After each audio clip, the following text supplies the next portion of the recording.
Hello everyone, welcome to online video lecture series developed by Jawaharlal Nehru Technological University Kakinada in association with Andhra Pradesh State Council of Higher Education. This is Dr. M. Prem Kumar, working as professor in the Department of Electronics and Communication Engineering, Sri Vishnu Engineering College for Women, Bhimavaram. Welcome to the online video lecture series. Today's lecture we will discuss about the properties of region of convergence. In this class, we will discuss about the region of convergence properties. Region of convergence means the range of values of complex variable s for which the Laplace transform converges is called the region of convergence. We will see the region of convergence properties. First property, the RoC of x of s consists of strips parallel to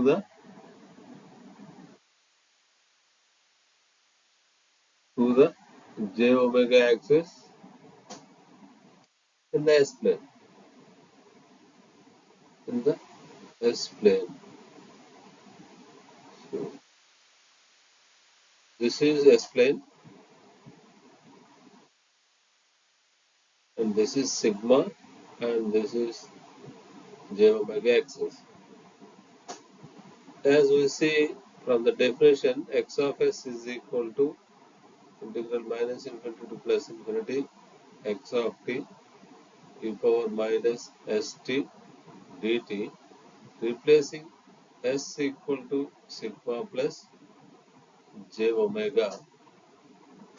So this is equal to integral minus infinity to plus infinity x of t e power minus sigma plus j omega t dt.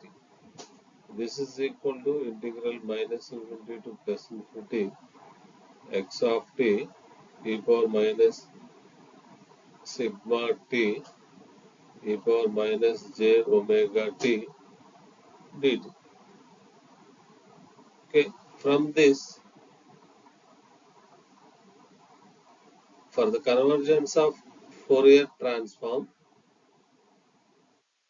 x of t must be absolutely integrable.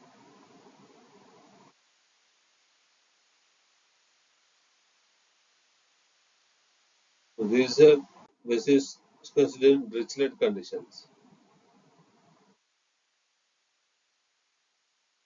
Dirichlet's conditions. So mainly three conditions are there. One is there should be a finite number of finite maximas and minimas, and there should be a finite number of finite discontinuities, and x of t must be absolutely integrable. In the similar way, for a Laplace transform to be converged, x of s will be equal to integral minus infinity to plus infinity x of t e power minus sigma t e power minus j omega t dt. This must be absolutely integrable. This is integral minus infinity to plus infinity x of t e power minus sigma t must be less than infinity. In this case, RoC depends only on the sigma value, not on j omega axis. So real part of s is equal to sigma. So if you observe this, this is sigma and this is j omega. RoC will be like greater than some pole value or less than some pole value. Always this will be parallel to the j omega axis. Always this will be parallel to the j omega axis. That is the property number one. That is RoC of x of t consists of a strip parallel to the j omega axis in the s plane. Now coming to the property number 2,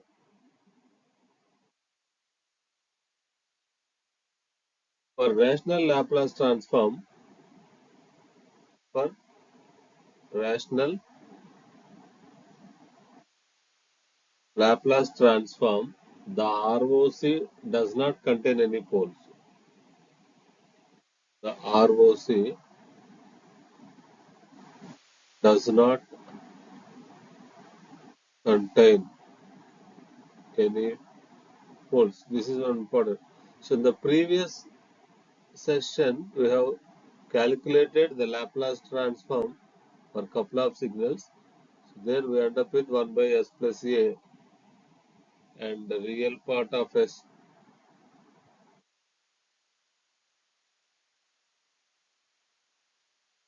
So real part of s is greater than minus a, or some problems it will be less than minus a also, minus a. So in this case, if s is greater than minus a, then only x of s converges to a finite value. So numerator polynomials will give you s is equal to minus a here. This is minus a. This is the real part and this is imaginary part. If my a real part of s is greater than minus a, this is that means this pole is not included. Either ROC will be greater than that value or less than that value. So ROC does not include any pole. If ROC includes at s is equal to minus a, this x of s becomes infinite. So x of s will not converge to a finite value. So ROC should not contain any poles. And coming to the third property, if x of t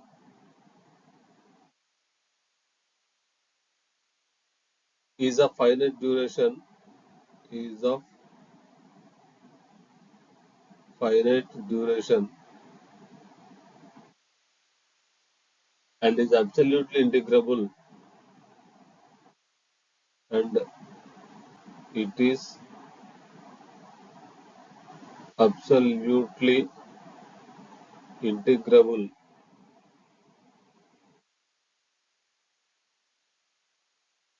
then the ROC then the ROC is the entire S plane.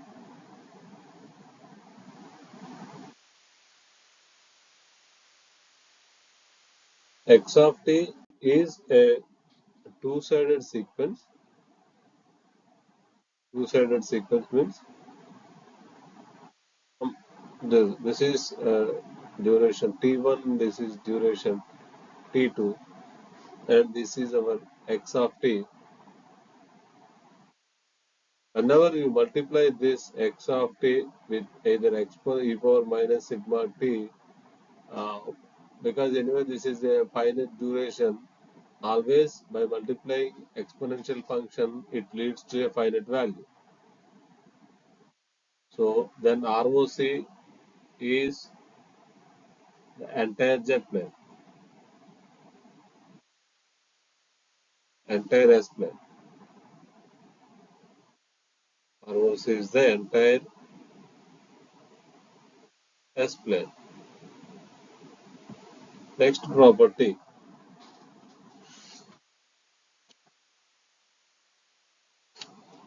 if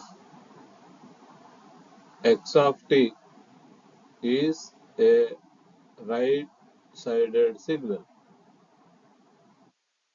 if the line that is real part of S is equal to sigma naught is in the ROC, then then all values of S, all values of S for which real part of S should be greater than sigma naught will also be in the ROC. Will also be in the ROC.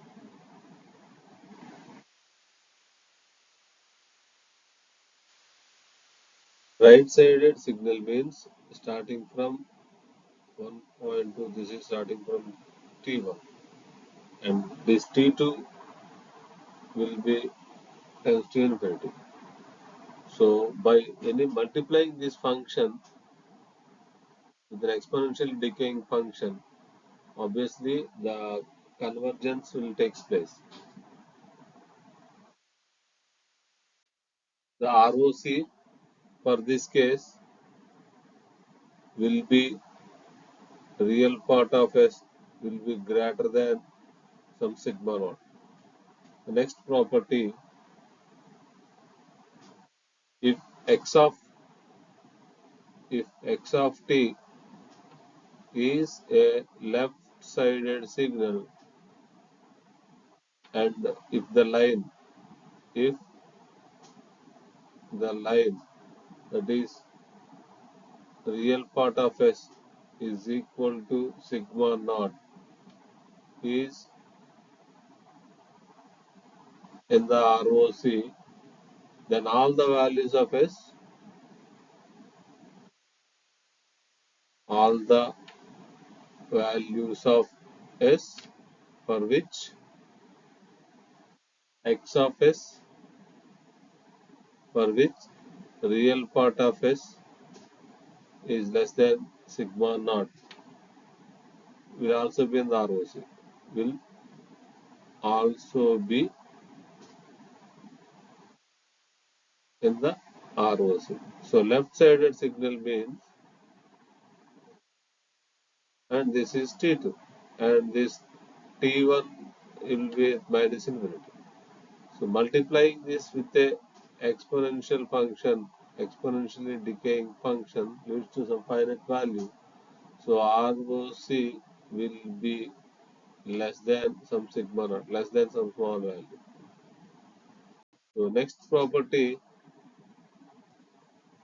if x of s is a two-sided sequence, if x of t is two-sided sequence, the line and the line that is real part of s is equal to sigma naught is in the ROC,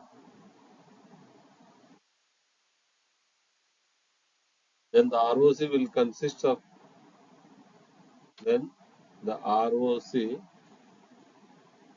will consists of a strip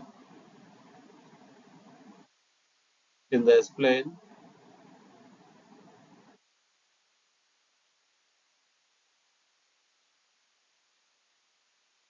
that includes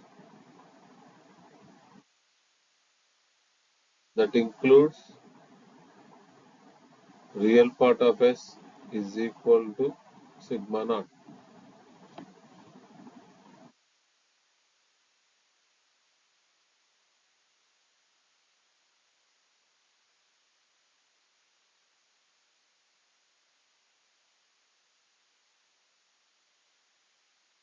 So example, so previous session we have solved this problem. X of t is equal to e power minus at u of t. It will be x of s is equal to 1 by s plus a. Similarly, x of t is equal to minus of e power minus at u of minus t. We'll have x of s is equal to 1 by s plus a. For both the signals, we will have the same x of s. Unless you specify the ROC, the solution is not completed. ROC. This is ROC is the real part of s is greater than minus a, and this is real part of S should be less than minus A. So for right-sided signal, this is for right-sided signal, right-sided signal, ROC will be greater than minus A. Suppose this is minus A and ROC will be stripped. ROC is this one. Suppose this is a left-sided signal. This is left-sided signal. ROC will be less than minus A. Suppose this is minus A. ROC will be less than this. Okay. Coming to this two-sided signal. So that is combination of this x of t equal to e power minus at ut plus e power minus bt u of minus t.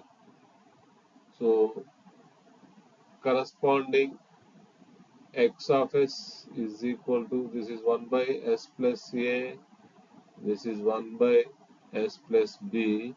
ROC for this will be s, that is real part of s is greater than minus a, and for this will be real part of s is less than minus b.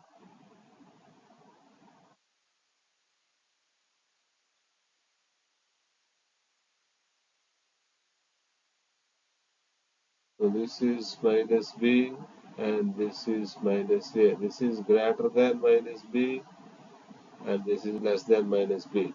So real part of s should be less than minus b and should be greater than minus a. So in between these two poles. So here also ROC is not including poles. ROC looks like a strip.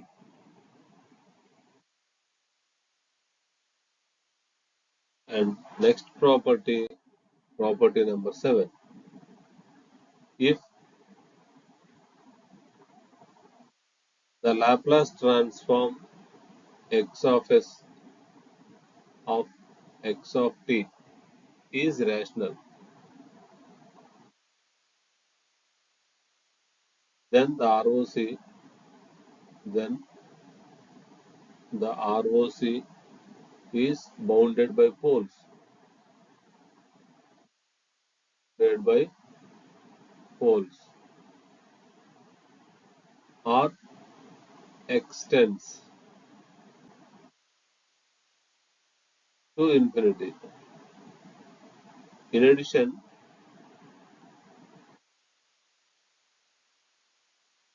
no poles of x of s are contained in the ROC, contained in the ROC. And next property, eighth property, if the Laplace transform x of s of x of t is rational, then if x of t is right-sided signal, the ROC is the region. ROC is the region in the S plane to the rightmost pole.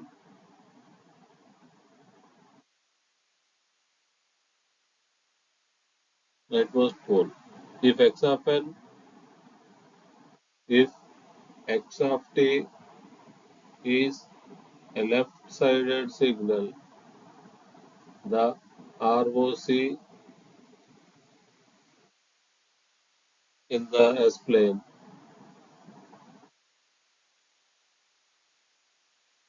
to the left of the leftmost pole. Leftmost pole.